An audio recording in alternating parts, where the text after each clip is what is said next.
서울대가 추천한 죽기 전에 꼭 한 번은 읽어봐야 할 책. 여러분들의 교양, 지식 수준을 한층 더 업그레이드 단 5분이면 충분합니다.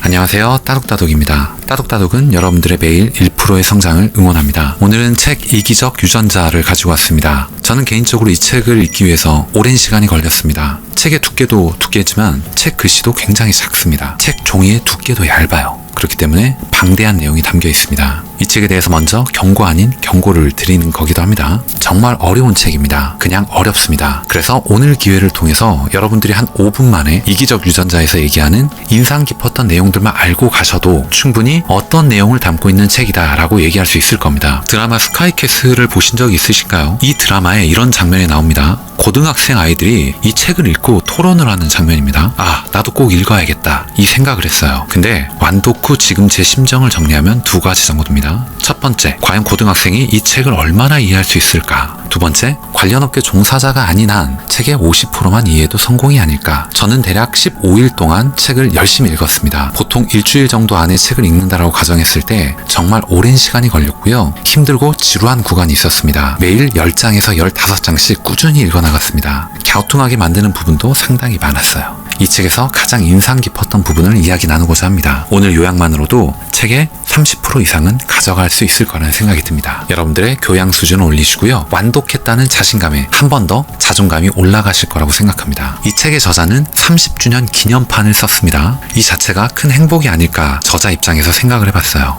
1970년대 초판 발행 이후에 전 세계적으로 읽히는 책입니다. 저자 자신도 매우 뿌듯할 거예요. 수익적으로도 많은 기여를 했을 거기 때문입니다. 전 세계 강연만 다니더라도 수요 그리고 매출이 엄청 났겠네요. 이 책이 어려운 5가지 명확한 이유가 있습니다. 첫 번째는 책 초반부터 어렵습니다. 권두사라는 표현으로 책이 시작이 되는데 저는 이런 표현 개인적으로 처음 들어봤습니다. 쉽게 얘기하면 머릿말 같은 거라고 보시면 됩니다. 두 번째는 책 두께에서 오는 압박감이 있습니다. 세 번째는 얇은 종이 재질 그리고 빡빡하고 깨알 같은 글씨가 있습니다. 네 번째는 어렵고 난해한 주제 그리고 긴 문장 구조입니다. 다섯 번째는 모르는 단어가 쏟아져 나온다는 겁니다. 이 책에서 리처드 도킨스는 인간은 유전자를 위한 생존기계라고 표현합니다. 논란이 많았던 문장이기도 합니다. 이 표현이 다소 냉정하게 들릴 수 있을 거예요. 고차원적 존재로서 인간을 단순화시키는 거기 때문입니다. 인간의 존재 이유는 무엇인가? 철학에서 늘 다뤘던 주제이기도 해요. 인간의 생각하는 능력 때문입니다. 그럼에도 불구하고 인간은 그저 생존기계. 이 말을 듣고 저도 적지 않게 당황했습니다. 유전자 입장에서 생각해야 하기 때문입니다. 우리가 하는 모든 행동엔 한 가지 이유가 있는 겁니다. 바로 생존, 번영, 번식입니다. 유전자가 영속되게끔 하는 것이죠. 단지 그것뿐입니다. 부모와 자식 간의 관계에서 그럼 엄마 아빠의 생각은 어떨까요? 책의 주제가 주제이니만큼 인간의 번식, 임신, 피임, 육아, 출산도 언급은 하고 있습니다. 엄마가 어찌 보면 아빠보다 아이를 더 사랑하는 이유가 있다라고 얘기를 해요. 더 헌신적인 이유가 있습니다. 자기 자식에 대한 확신 그리고 근연도 때문입니다. 책에서는 이렇게 표현해요. 어미는 자기 유전자를 갖고 있는 개체를 확실히 알 수 있는 기회가 충분하지만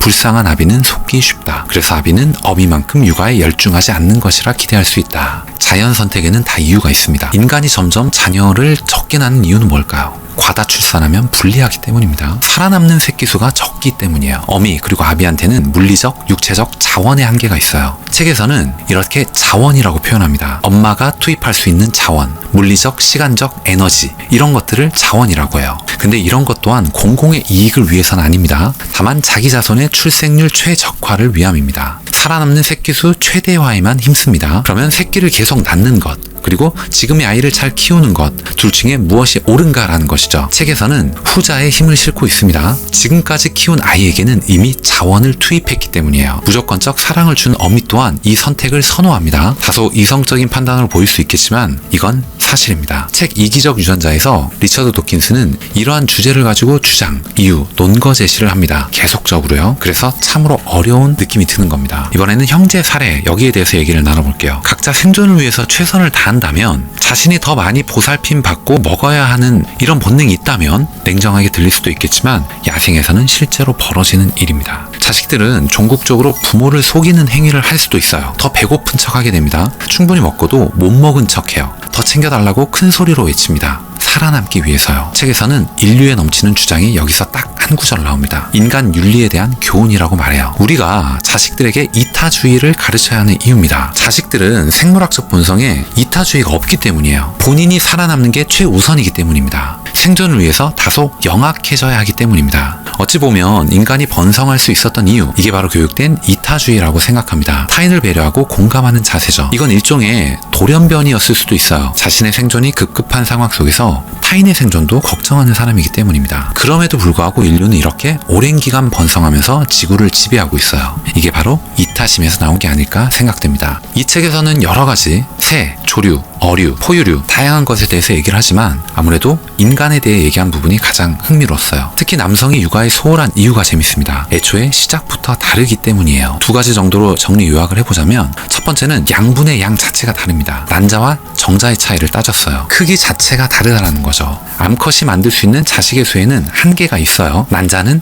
드문드문 한 개씩 만들어지기 때문이고요. 수컷이 만들 수 있는 자식 수에는 사실상 한계가 없다라고 얘기를 합니다. 두 번째는 누가 잉태하느냐의 차이예요. 보통 암컷이 자녀를 임신한 후에 출산을 합니다. 기간은 종에 따라 조금씩 다를 거예요. 이때 수컷은 비교적 자유로운 신체입니다. 윤리적 책임감이 없는 동물이라면 얼마든지 도망갈 수 있습니다. 또 다른 암컷과 교미 후에 유전자를 퍼뜨리는 게 훨씬 유리하기 때문입니다. 온전히 이기적 유전자 측면에서 본다면 말이죠. 다양한 주제를 가지고 독특한 발상, 그리고 주제를 펼치는 책을 살펴봤습니다. 무려 1976년에 처음 발간된 유물과도 같은 책이에요. 과학계 그리고 일반 대중들한테 읽히면서 폭발적인 반향을 불러일으켰다라고 표현을 하는데 저는 이런 생각이 들었습니다. 근데 이 책을 그렇게까지 많은 사람이 읽을 수나 있었나? 상당히 어려운데? 이거는 지식적 정신력, 다양한 부분이 복합되지 않으면 읽기 어려운 책이라는 생각이 들었기 때문이에요. 이 책은 내용을 100% 이해하는 것보다는 다 읽었다 혹은 핵심 내용을 알고 있다, 이런 성취감이 훨씬 큰 책이라고 생각합니다. 거기서 얻는 것이 더 많을 것 같다는 생각도 듭니다. 오늘 들려드린 이야기가 조금이라도 도움이 되셨거나 재밌게 들으실 수 있으셨다면 좋아요 그리고 구독 꼭 부탁드리겠습니다. 다음 시간에 더 좋은 내용,